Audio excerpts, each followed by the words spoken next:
ओम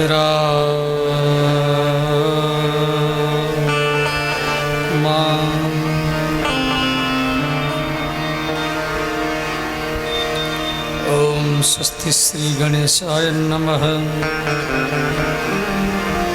ओम ऐं सरस्वत्यै नमः। ओम श्रीं ह्रीं श्रीं महालक्ष्मी दिव्यै नमो नमः। ओम भगवत्यै गंगा दिव्यै नमो नमः। ओम ब्रह्मणे नमः। हम हनुमते नमः। श्री सद्गुरुवे नमः।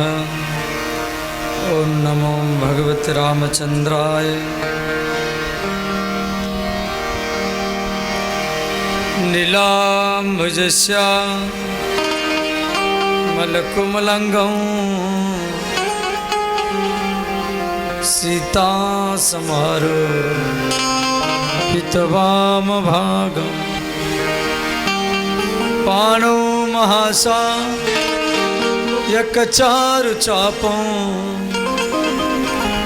नमाभिराम रघुवंशनाथं।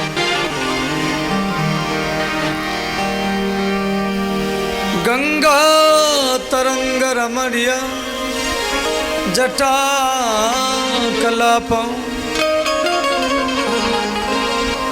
गौरी निरंतर विभूषित वाम भागं नारायण प्रिय अनंग मदापहारं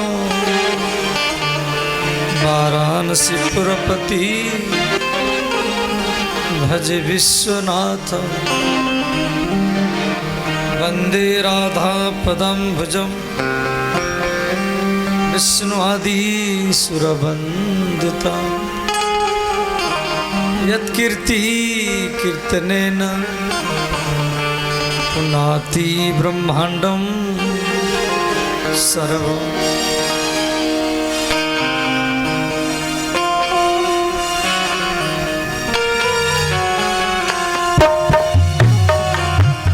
मंगल भवनय अमंगलहारी। मंगल भवनय अमंगलहारी। द्रवहं सुदशरथ अजिर बिहारी। द्रवहं सुदशरथ अजिर बिहारी। मंगल मूर्ति मारुति नंदना। मंगल मूर्ति मारुति नंदन। सकल अमंगल मूल निकंदना। सकल अमंगल मूल निकंदन। जनक सुता जग जननी जानकी। जनक सुता जग जननी जानकी। अतिशय प्रिय करुणा निधान की। अति प्रिय करुणा निधान की। सादर शिवहि नायब माथा। सागर शिवहि नायब माथा। वरणं विशद राम गुण गाथा। वर्णो विशद राम गुण गाथा। मंगल भवनय अमंगलहारी। मंगल भवनय अमंगलहारी। द्रवहं सुदशरथ रथ अजिर बिहारी। प्रभु सुत से रथ अजिर बिहारी। राजा राम राम राम सीता राम राम राम। राजा राम राम राम सीता राम राम राम। राजा राम राम राम सीता राम राम राम। राजा राम राम राम सीता राम राम राम। राजा राम राम राम सीता राम राम राम। राजा राम राम राम सीता राम राम राम। राजा राम राम राम सीता राम राम राम। राजा राम राम राम सीता राम राम राम। बोले सीताराम भगवान की जय। अयोध्यानाथ भगवान की जय। वृंदावन बिहारी लाल की जय। रामचरितमानस की जय। व्यासदेव भगवान की जय। गोस्वामी तुलसीदास जी महाराज की जय। लक्ष्मी माता की जय। धीमेश्वर भगवान की जय। काजी धाम की जय। हनुमान जी महाराज की जय। सनातन धर्म की जय। गो माता की जय। अपने अपने माता पिता की जय। हर हर महादेव।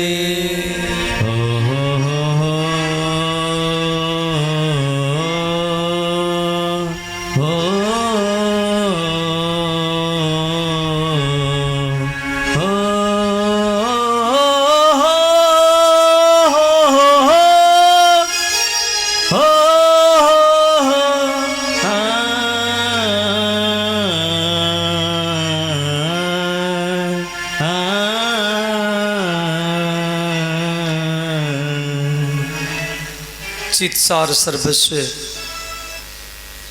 भगवान सीताराम जी की चरण कमल का ध्यान करते हुए पवित्र मलमास, अधिक मास, पुरुषोत्तम मास और श्रावण मास में श्री काशी धाम में भगवती माता लक्ष्मी और भगवान महादेव के सानिध्य में हम लोग श्रीमद् राम कथा श्रवण कर रहे हैं।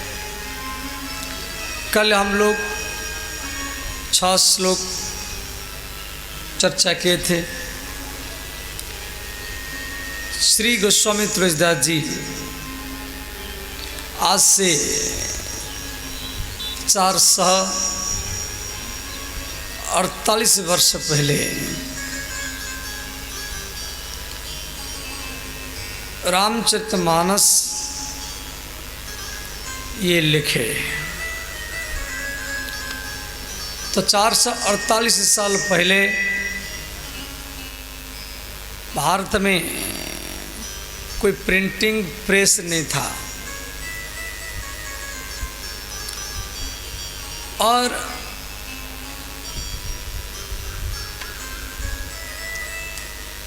ताड़ के पत्ता में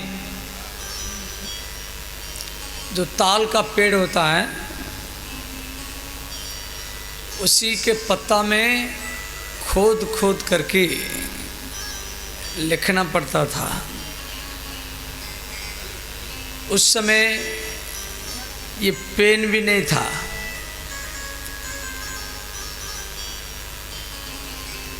कागज भी नहीं था और जैसे माता लोग अपने हाथ में पति का नाम लिखाती हैं तो ऐसे जिसको खुदना बोलते हैं, गोस्वामी तुलसीदास जी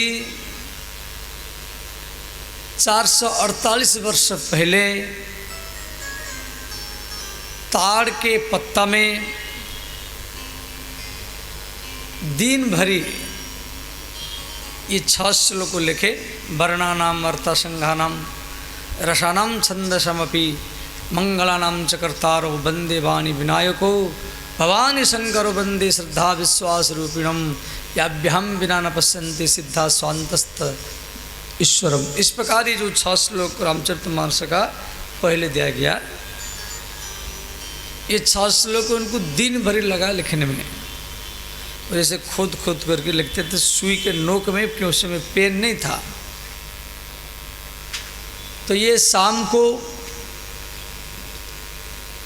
लिखनी और पोथी रख दिए, रात में विश्राम किए, फिर प्रातःकाल हुआ।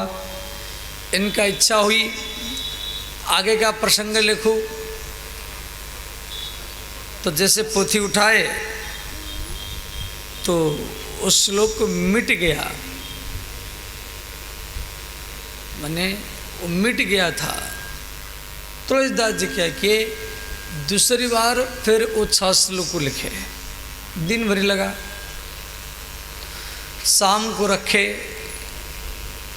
फिर प्रातःकाल हुआ, जागे, फिर लिखनी उठाए, आगे का प्रकरण लिखूं, वंदना प्रकरण, फिर भी वो 6 श्लोक को मिट गया। इस प्रकार तुलसीदास जी लगातार 6 दिन तक, और ये 6 श्लोक लगातार लिखे, हर रोज लिखना और रात में मिट जाना।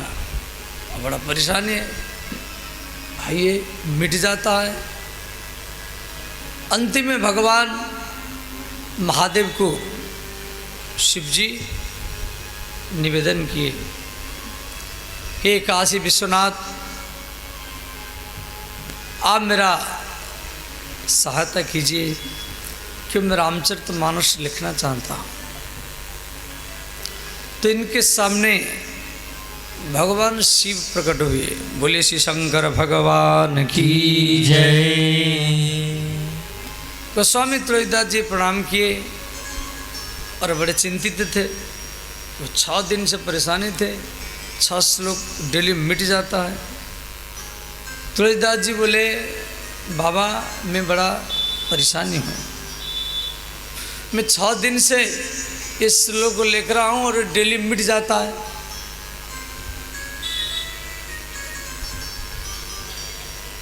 तो भगवान महादेव बोले, तुलसीदास आप संस्कृत में मत लिखिए, आप इसको ग्रामीणी हिंदी भाषा में लिखिए, आप इसको संस्कृत भाषा में मत लिखिए। तुलसीदास जी संस्कृत के प्रकांड विद्वान थे। मैं आगे आपको तुलसीदास जी का जीवन चरित्र सुनाऊंगा। तो ये संस्कृत के प्रकांड विद्वान थे। इनका इच्छा थी जिस संस्कृत भाषा में रामचरितमानस लिखने के लिए। तो भगवान महादेव बोले, तुलसीदास संस्कृत भाषा में सारा वेद वेदांत उपनिषद भागवत वाल्मीकि रामायण जितना सब बड़े बड़े ग्रंथ सब संस्कृत भाषा में लिखा हुआ है।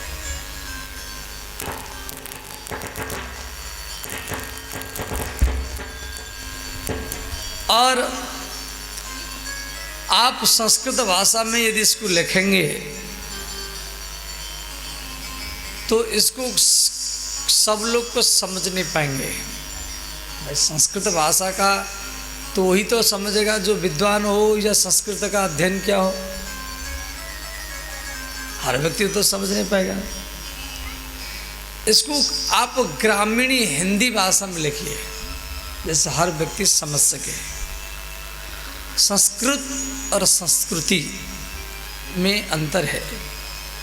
संस्कृत जो होता है जैसे बोलने की बात, और संस्कृति क्या है ना, दूसरे को खिलाने के बाद में खाना, दूसरे को सुलाने के बाद में सोना, ये है संस्कृति। तो भगवान महादेव बोले आप इसको ग्रामीणी संस्कृति भाषा में आप लिखिए, संस्कृत भाषा में मत लिखिए। तो तुलसीदास जी फिर शिव जी को प्रणाम किए और लिखना चालू किए।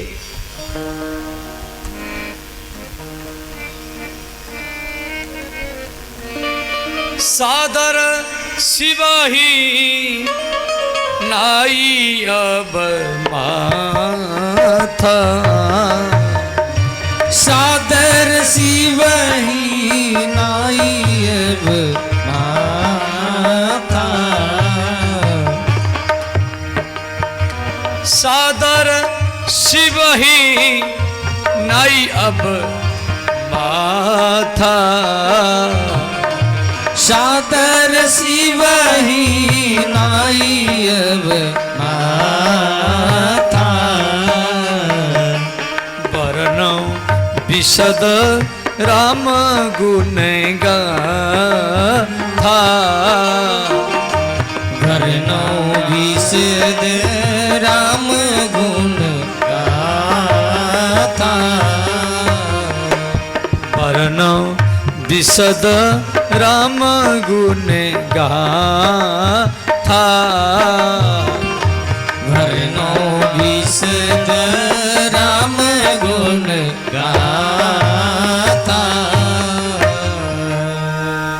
तो गोस्वामी तुलसीदास जी शिव जी को प्रणाम करके 7वां श्लोक में लिखे, नाना पुराण निगमागम सन्मतम रामायणे निगदितम क्वचिदन्यपि शांत सुखाय तुलसी रघुनाथ गाथा भाषा निबंध मति मंजुल मात नोती।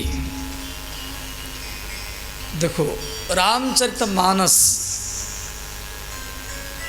नाना पुराण, पुराण शब्द का अर्थ है पूरा एवं नयति, जो प्राचीन चीज को नया रूप में सुनाए उसको पुराण कहा जाता है।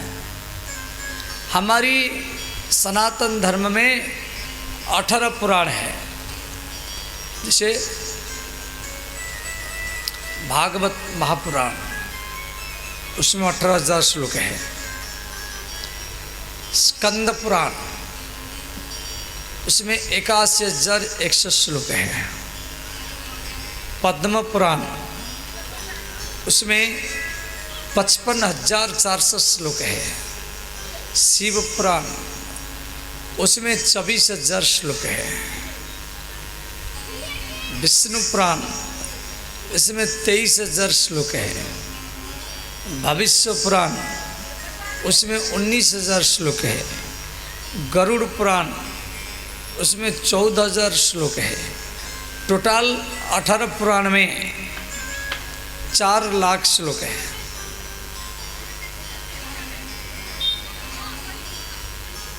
ध्यान देना।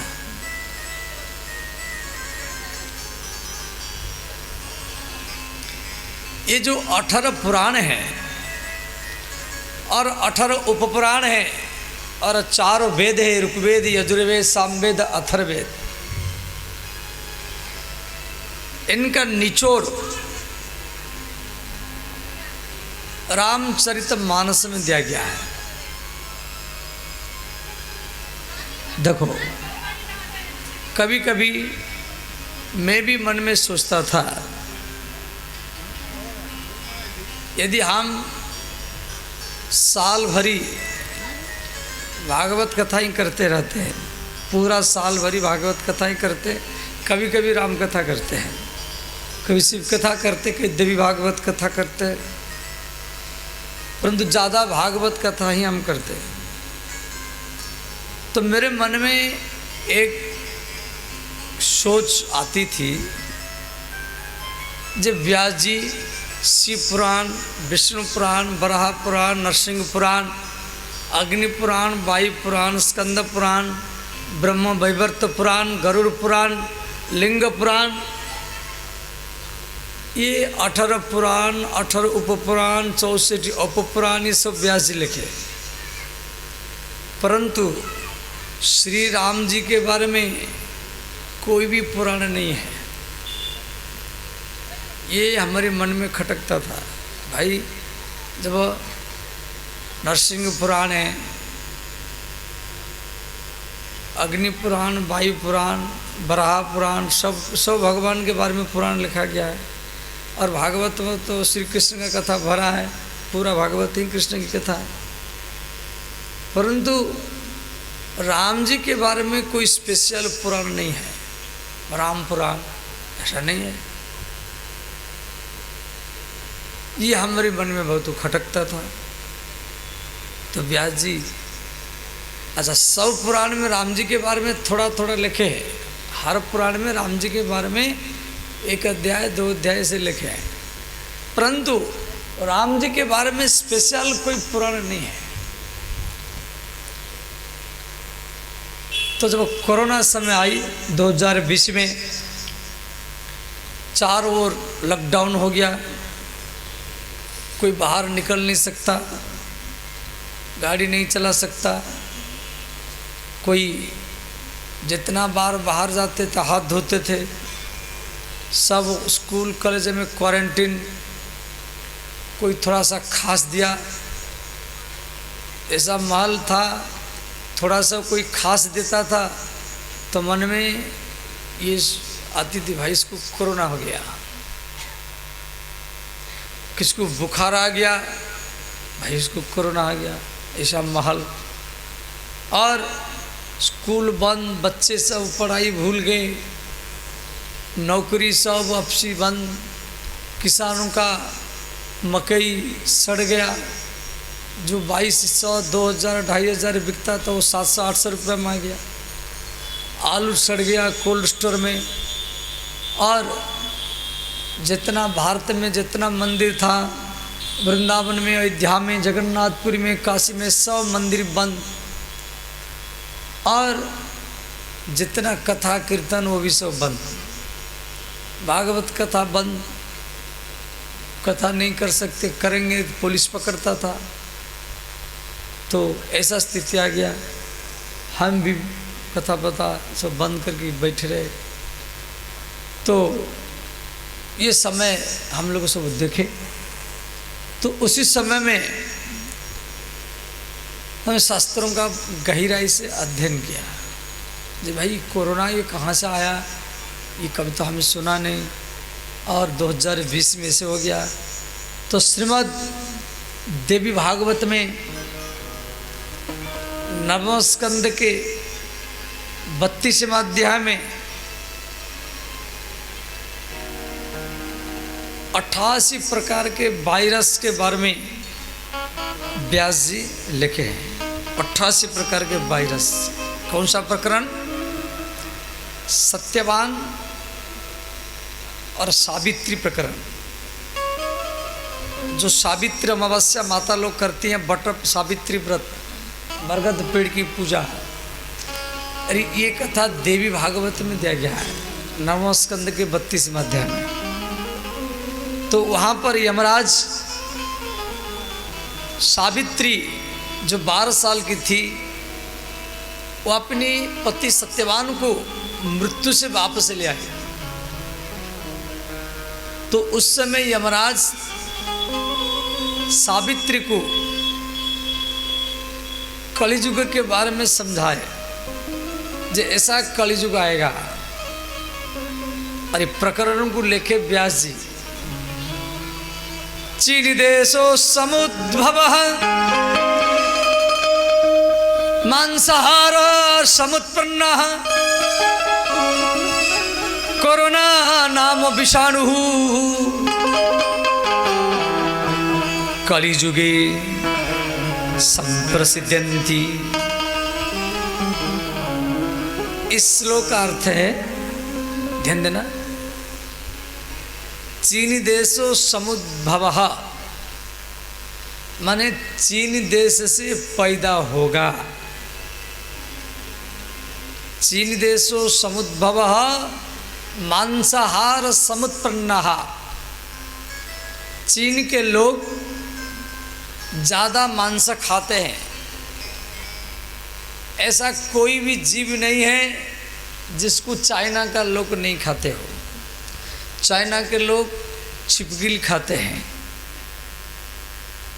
और चाइना के लोग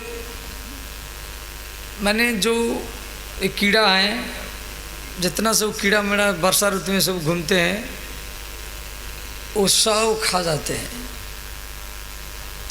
जैसे आप लोग गेहूं की खेती करते हैं, मकई की खेती करते हैं, ऐसे चाइना के लोग सांप की खेती करता है, सर्पों की खेती, वहाँ सांप की खेती होता है। और सांप को बहुत सुंदर तरीक़ा से वो लोग खाते हैं। सांप की अचार बनाते हैं, जैसे आप लोग आम के अचार बनाते हैं, ऐसे चाइना के लोग सांप को काट काट करके उसमें मसाला मिर्चा भर भर करके और कांच के पात्र में सुखा करके रखते हैं, साल भर खाते हैं। और जितना सब कीड़े उड़ते हैं उनको भी खाते हैं, चमगादड़ भी खाते हैं। तो इसी श्लोक में व्यास जी लिखे हैं, चीन देशो समुद्भव मांसार समुत्पन्न, माने चीन देश के मांसाहार भोजन से कोरोना नाम विषाणु, कोरोना नाम का विषाणु कलिजुगे संप्रसिद्ध्यन्ति, संप्रसिद्ध्यन्ति दिया गया है। जैसे व्याकरण में आप लोग पढ़े होंगे, जैसे लोट लकार, लंग लकार, लुट लकार, विधिलिंग लकार, तो दृढ़ लकार में जैसे भविष्यति, भविष्यतः, भविष्यन्ति, ऐसे ये भविष्य काल का बहुवचन हो गया।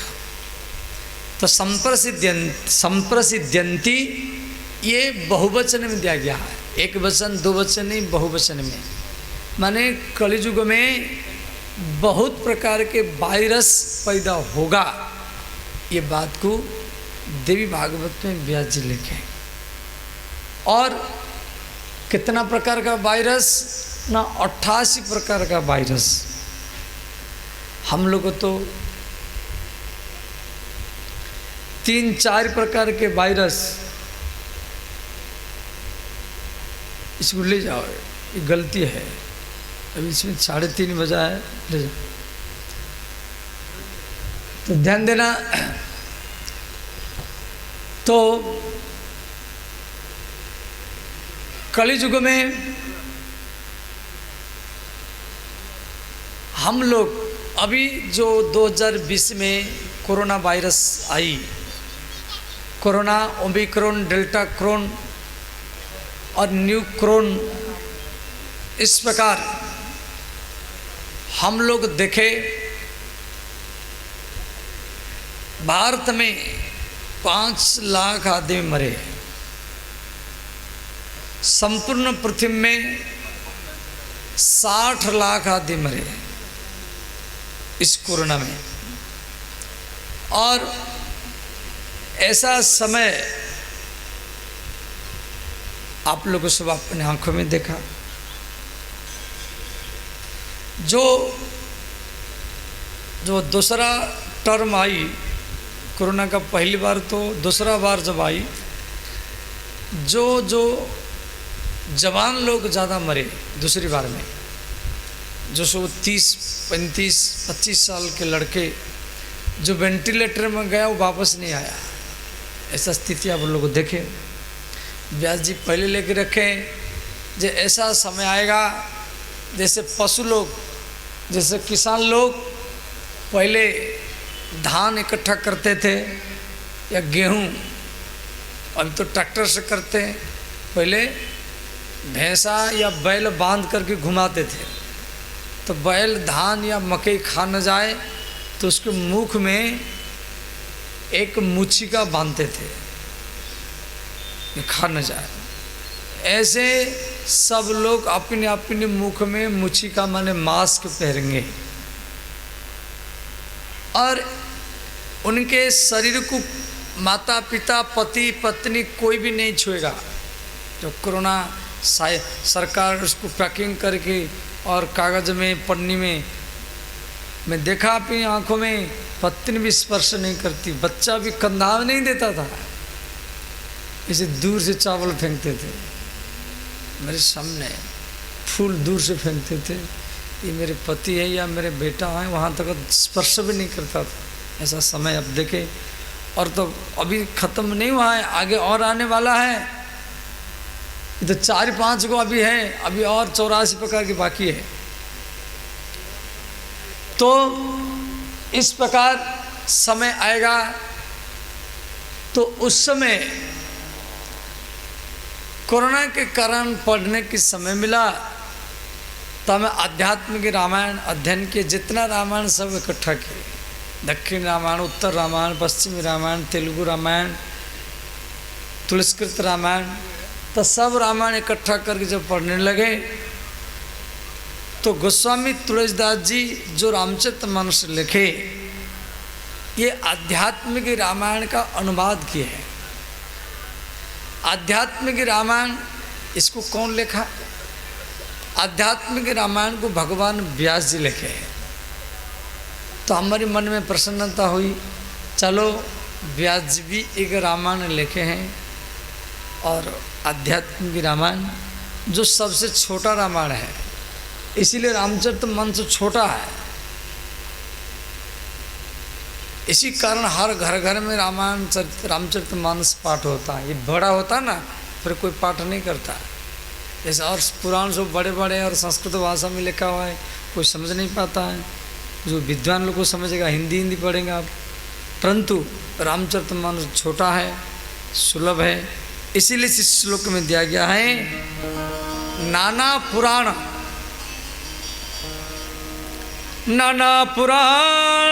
आगम सन्मतम,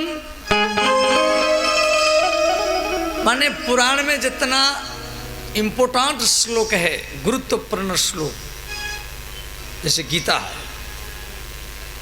गीता में श्लोक है, यदा यदा हि धर्मस्य ग्लानिर्भवति भारतम अभ्युत्थानम् अधर्मस्य तदात्मानं सृजाम्यहम् परित्राणाय साधूनां। और ये गीता का श्लोक और उसका अनुवाद एकदम डिटो वही अर्थ गोस्वामी तुलसीदास रामचरितमानस में उसका अनुवाद दिए हैं। आप सबको मालूम है, जब जब होई धर्म की हानि बाढ़ असुर धम अभिमानी।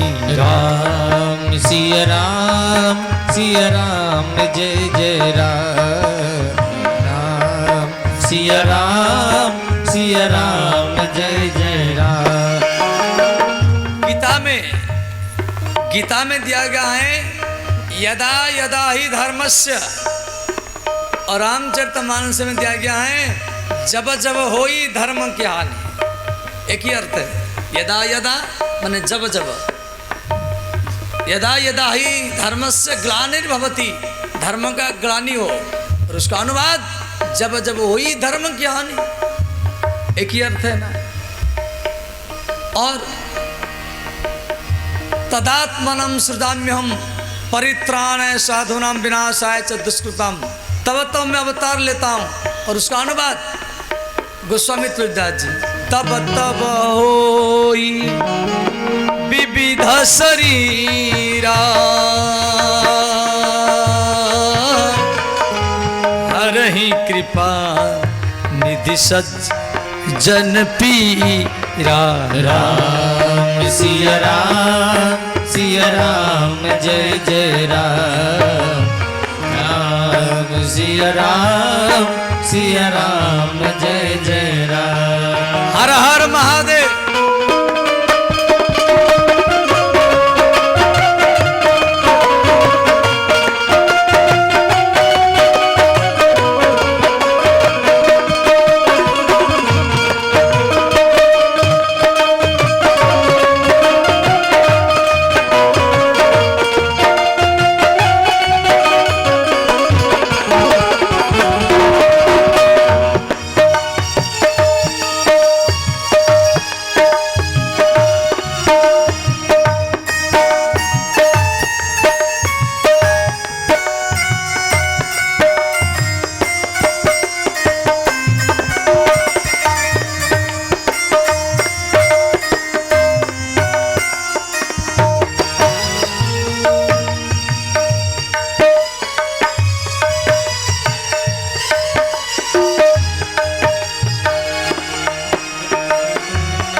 तो ये जो श्लोक दिया गया है, नाना पुराण आगमनी और सन्मतम यद रामायणे निगदितम क्वचिद अन्यपि संत सुखाय तुलसी रघुनाथ गाथा। गोस्वामी तुलसीदास जी रामचरितमानस को जब लिखे, इनको 2 साल लगा था। 1631 संवत में अयोध्या में चैत्र मास शुक्ल पक्ष नवमी मंगलवार के दिन तुलसीदास जी रामचरितमानस लिखे। लिखने के बाद में तो काशी में जो बड़े बड़े विद्वान थे वो तुलसीदास का विरोध किए।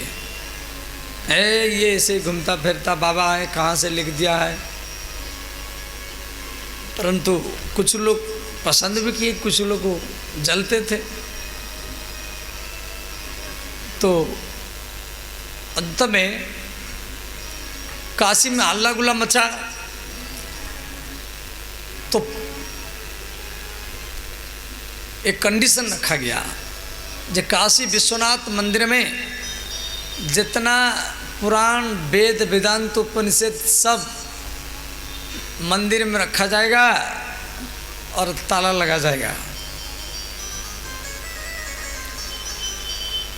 यदि भगवान शिव जी को ये रामचरितमानस पसंद होगा, वो हाथ में लेंगे, हम सब काशी के लोग को देखेंगे, तभी हम इस रामचरितमानस में मोहर लगाएंगे। तो काशी के बड़े बड़े विद्वान क्या किए, सब पुराण वगैरह वेद जितना सब था, सबसे नीचे रामचरितमानस को रखे, उसके ऊपर सब पुराण वेद रख करके ताला बंद कर दिया। तुलसीदास जी बाहर बैठे रहे, विद्वान लोग को भी बाहर में चारों तरफ हल्ला गुल्ला मच रहा है। विद्वान लोग को बोले, तुलसीदास प्रातः काल होगा, हम तुझे मारेंगे और तेरे रामचरितमानस को जलाएंगे। तो तुलसीदास जी रात भरी विश्वनाथ मंदिर के सामने भगवान महादेव को याद करते रहे।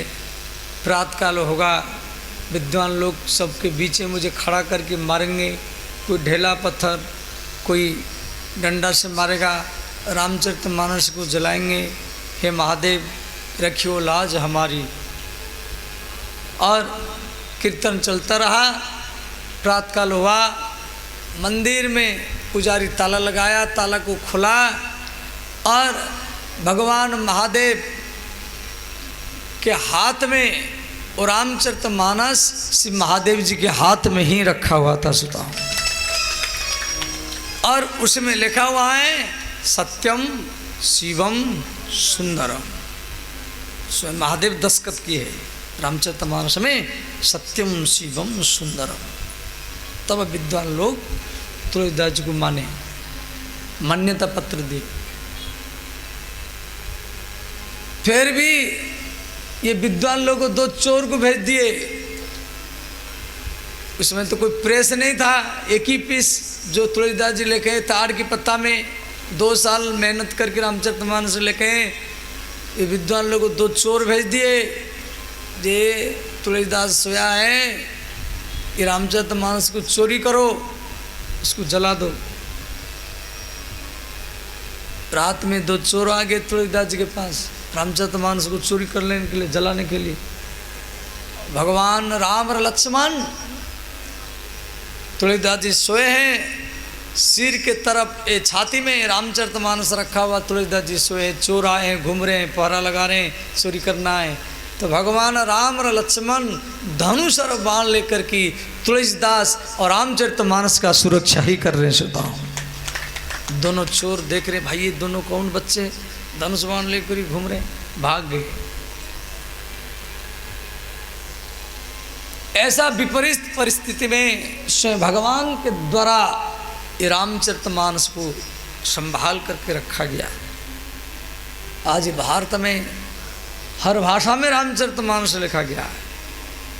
तो इसी बात को यहाँ लिखे, संत सुखाय तुलसी रघुनाथ गाथा। तुलसीदास जी बोले भैया मैं अपने मन को भगवान में लगाने के लिए, राम में लगाने के लिए ये रामचरितमानस लिखा हूँ। संत सुखाय तुलसी रघुनाथ गाथा, भाषा निबंध मति मंजुल मातन होती है। उसके बाद में देखो, व्यक्ति अपने सुख के लिए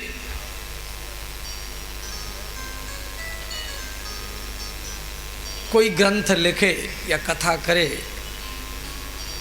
कथा तो होता रहता है, चारों तरफ होना ही भी चाहिए। और जिस प्रकार एक कोई प्रेमी और प्रेमिका एकांत में बैठ कर के बात करते हैं या किसी मोबाइल में बात करते हैं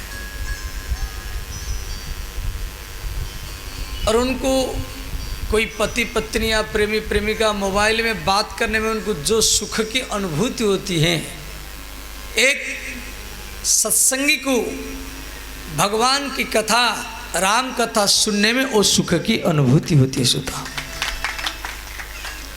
कामी नारी प्यारी जिमी, लोभी प्रिय जिमी दाम, तिमि रघुनाथ निरंतर प्रिय लाग हो मुहेरा। और यदि गर्म का समय है, गर्म तो लग रहा है, हम भी सोचे भाई पंखा लगा जाए, पंखा ढूंढे नहीं मिला, अब गए फिर पंखा लेने के लिए हैं, तो फिर भी आप लोग घर द्वार को छोड़ करके और पति को छोड़ करके, स्त्री को छोड़ करके, बच्चों को छोड़ करके, भोजन को छोड़ करके, गर्म को सहन करते हुए और यहाँ पर कथा सुनने के लिए आए हैं। आपका यही श्रद्धा, यही भक्ति आपको राम जी से ही मिला देगा। सुधा क्यों, जब तक राम का कृपा नहीं होगी इस गर्मी में कौन सुनने आएगा कथा सुनने के? कम से कम पंखा में घर में बैठे रहते हैं। तो जब भगवान की कृपा होती है तो इसी बात को गोस्वामी तुलसीदास जी लिख रहे हैं, जो सुमिरत सिद्धि होई, गणनायक करिबर बदन, करहूँ अनुग्रह सोई, बुद्धि राशि शुभ गुण सदन। श्री गणेश जी का यहाँ पर वंदना किया गया और उसके बाद में गुरु जी का वंदना किए। बंदौ गुरु पद कंज, कृपा सिंधु नर रूप हरि, महामोह तम पुंज जासु, बचन रवि कर निकर। श्री गुरु जी को नर रूप हरि माने मनुष्य रूपी गुरु का वंदना किए। गुरु का वंदना रामचरितमानस में 5 बार किया है। पहला कल आप किए, वंदे बोधमयम नित्यम गुरु शंकर रूपिणम, वहाँ भी गुरु शब्द आया 3रा श्लोक में, माने भगवान रूपी गुरु का वंदना किए। पहले कल हम चर्चा किए थे। और आज ही बंदम गुरुपद कंज कृपा सिंधु नर रूप हरि, नर रूप माने नर माने मनुष्य रूपी गुरु को वंदना किए। और तीसरी बार बंदम गुरुपद पदुम परागा, बंदम गुरुपद पदुम परागा, सुरुचि सुवास सरस अनुरागा, सुरुचि सुवास सरस अनुरागा, श्री गुरु पद नख मणि गण ज्योति, श्री गुरुपद नख मणि गण ज्योति। सुमिरत दिव्य दृष्टि ही होती। सुनी ज्ञान दिव्य दृष्टि होती। मंगल भवन अमंगल हारी। मंगल भवन मंगल हारी। द्रवहुंस दशरथ अजीर बिहारी। द्रवहुंस दशरथ अजीर बिहारी।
तीसरा बार गुरु का वंदना किए।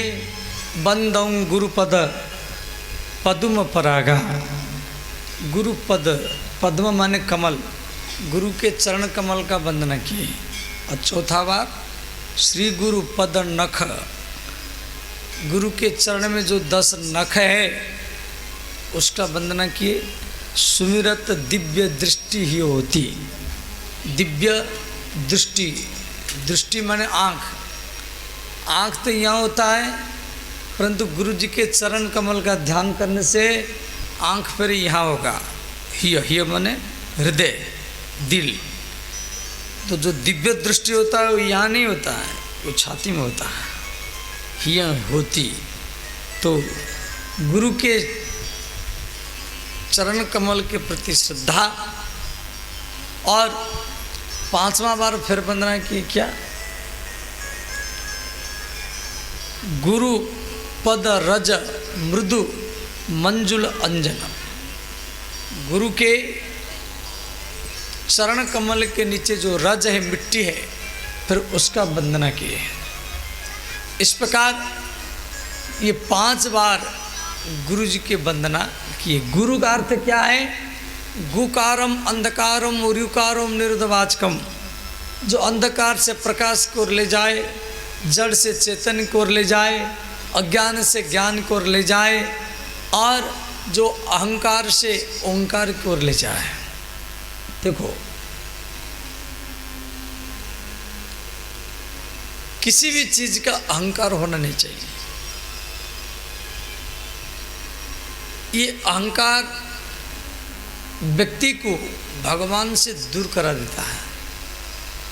किसी भी चीज का, ज्ञान का अहंकार, धन का अहंकार, बल का अहंकार, प्रतिष्ठा का अहंकार, कोई भी चीज का अहंकार होना नहीं चाहिए। पूर्ण समर्पण। जब आप अहंकार को पूरा हटा देंगे और राम राम जाप करेंगे तो आपके भीतर में चमत्कार आएगा।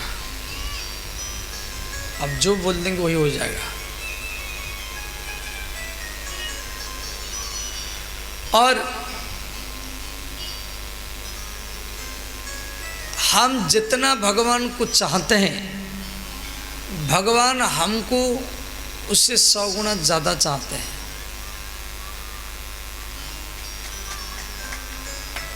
छोटा बेटा है, उसकी माता पिता है, बेटा लालटेन को पकड़ता है, माता पिता नाराज होते हैं, पीट देते हैं, कान पकड़ लेते हैं।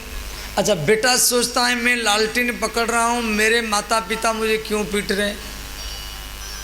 तो बेटा सोच रहा है जे मेरा माता पिता मेरे लिए ठीक नहीं कर रहे हैं, इसका सोच है जे मेरे लिए ठीक नहीं कर रहे हैं, और वो बार बार पकड़ता है, रोता है, हट करता है। और माता पिता को मालूम है लालटेन पकड़ेगा, जल जाएगा, पजर जाएगा, इसलिए उसको बार बार हटाते हैं। हमारी क्या हित होगा ये भगवान के हाथ में है।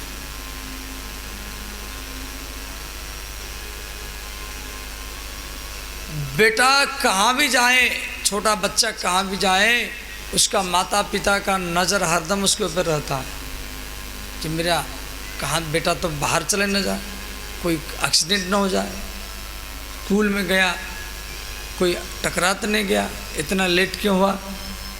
तो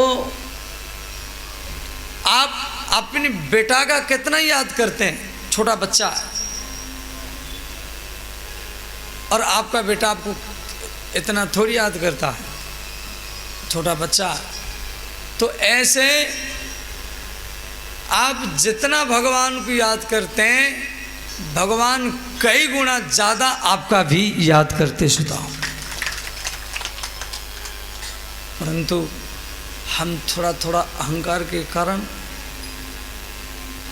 भगवान को भूल जाते हैं। हम सोचते हैं हम इतना पूजा किया है, भगवान हमारा अधीन है, हमें लड्डू चढ़ाया है, हम फूल चढ़ाया है, हम अगरबत्ती लगाया है, अब हम भगवान का इतना पूजा किया है, अब हम जो कहेंगे भगवान वही करेगा। भगवान आपके पूजा का अधीन नहीं है। पूजा करना अच्छा है, परंतु भगवान आपके पूजा का अधीन नहीं है। आपको समर्पित होकर के करना है, तभी आपको उसका पूरा लाभ मिलेगा। किसी भी चीज का अहंकार न हो, अभिमान न हो। कई व्यक्तियों का तो ये सोच रहता है भगवान दर्शन देने के लिए वृंदावन से आएंगे, अयोध्या से आएंगे, वैकुंठ से आएंगे, किसी मंदिर से आएंगे, और इसी सोच में वो बेचारा धीरे धीरे बूढ़े हो जाता है, मर जाता है, और भगवान मिलते नहीं हैं। देखो, ध्यान देना, भगवान हरदम मिलते, हर समय मिलते। आप चाहेंगे तो भी भगवान से अलग हो नहीं पाएंगे। भगवान आपको दर्शन देने के लिए मंदिर से, वृंदावन, अयोध्या से, बैद्यनाथ से नहीं आएंगे। भगवान आपको दर्शन देने के लिए आपके भीतर से ही, आपके सामने ही आएंगे। सुता जिस प्रकार दूध में घी है, ध्यान देना, दूध में घी है, घी दिखाई नहीं देता है, ऐसे आप में भगवान है, वो दिखाई नहीं देता। दूध से दीपक नहीं जलेगा, दूध से दीपक नहीं जलेगा, दूध से आरती नहीं होगी, दूध से हवन भी नहीं होगा, और आग बुझ जाएगा। हवन होगा घी से, दीपक जलेगा घी से, परंतु घी दूध के भीतर में है। तो दूध से घी को कैसे निकलेंगे? दूध से घी को कैसे निकलेंगे? पहले दूध को गर्म करना पड़ेगा, और उससे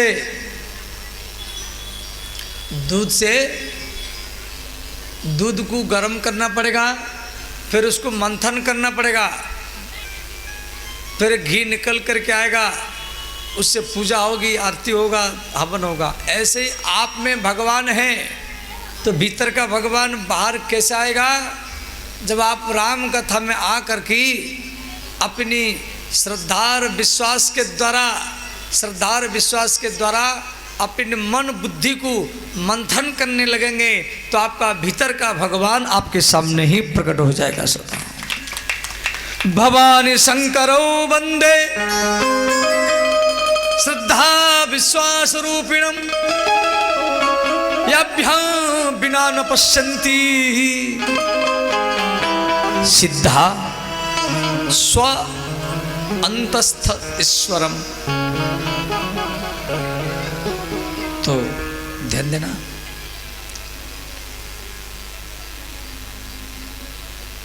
देखो श्री गोस्वामी तुलसीदास जी यहाँ ब्राह्मणों का वंदना किए हैं।